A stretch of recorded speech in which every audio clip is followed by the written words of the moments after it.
Anakapalli Pentakota convention హాల్లో అంతర్జాతీయ మహిళా దినోత్సవ వేడుకలు ఘనంగా నిర్వహించారు. అనకాపల్లి జిల్లా కలెక్టర్ విజయ్ కృష్ణ ఆధ్వర్యంలో జరిగిన అంతర్జాతీయ మహిళా దినోత్సవ వేడుకలకు ముఖ్య అతిథులుగా స్పీకర్ అయ్యన్ పాత్రుడు, జిల్లా ఇన్ఛార్జ్ మంత్రి Kollu Ravindra, MP CM Ramesh, MLA Konathala Ramakrishna, Panchakarla Ramesh, collector Vijay Krishnan మరియు మహిళలు, ప్రజాప్రతినిధులు తదితరులు పాల్గొన్నారు. ఈ సందర్భంగా జిల్లాలో మహిళలు ఏర్పాటు చేసిన వివిధ రకాల స్టాల్స్ను స్పీకర్ అయ్యన్న పాత్రుడు, మంత్రి కొల్లి రవీంద్ర, ఎంపీ సీఎం రమేష్, జిల్లా ఎస్పీ తోహెన్ సిన్హా, ఎమ్మెల్యేలు కొనతాల రామకృష్ణులు సందర్శించారు. అంతర్జాతీయ మహిళా దినోత్సవం వేడుకలను స్పీకర్ అయ్యన్న పాత్రుడు, మంత్రి కొల్లు రవీంద్రలు కలిసి జ్యోతి వెలిగించి ప్రారంభించారు. ఈ సందర్భంగా స్పీకర్ అయ్యన్న పాత్రుడు మాట్లాడుతూ డ్వాక్రా గ్రూపులు పెట్టి మహిళలకు స్వయం ప్రతిపత్తి కల్పించిన వ్యక్తి ముఖ్యమంత్రి చంద్రబాబు నాయుడు అని అన్నారు.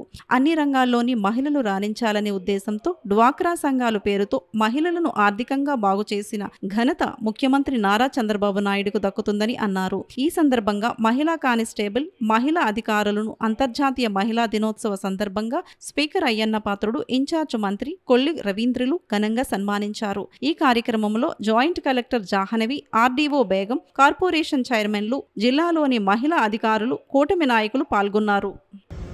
ఈ కాలానికి నిలబడి వ్యాపారం చేసుకొని 4 డబ్బులు సంపాదించి ఈ సమాజంలో గర్వంగా మీరు మీ కుటుంబం బ్రతికించడానికి వెళ్తారు. కానీ ఏం చేయాల్సిందా? ప్రభుత్వం వచ్చి ముఖ్యమంత్రి ఎక్కడు, ఆ ముఖ్యమంత్రి ఎక్కడు, ఇదివరకే అవసరమైతే ప్రభుత్వానికి స్థాయి మంచి అవకాశాలు ఉన్నాయి.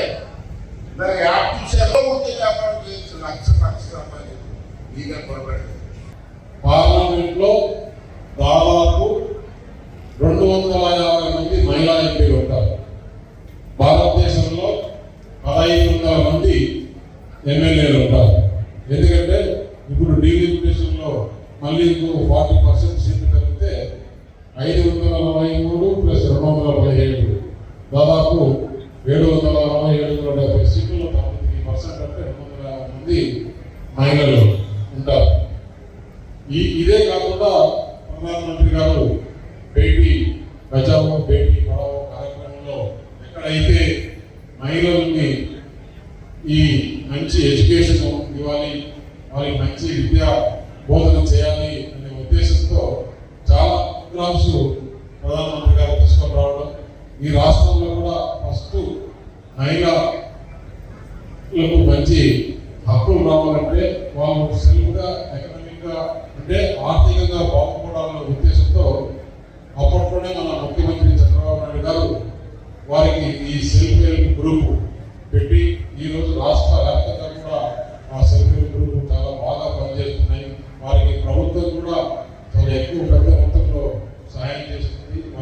2025 సంవత్సరం ఇవాళ సమాన హక్కులు మహిళలకు కూడా ఉండాలి, సమాన అవకాశాలు మహిళలకు కూడా ఉండాలి, సమాన పదవులు మహిళలకు కూడా ఉండాలనే థీమ్తో 2025 సంవత్సరం మహిళా దినోత్సవాన్ని ప్రపంచవ్యాప్తంగా చేసుకోవడం జరుగుతుంది.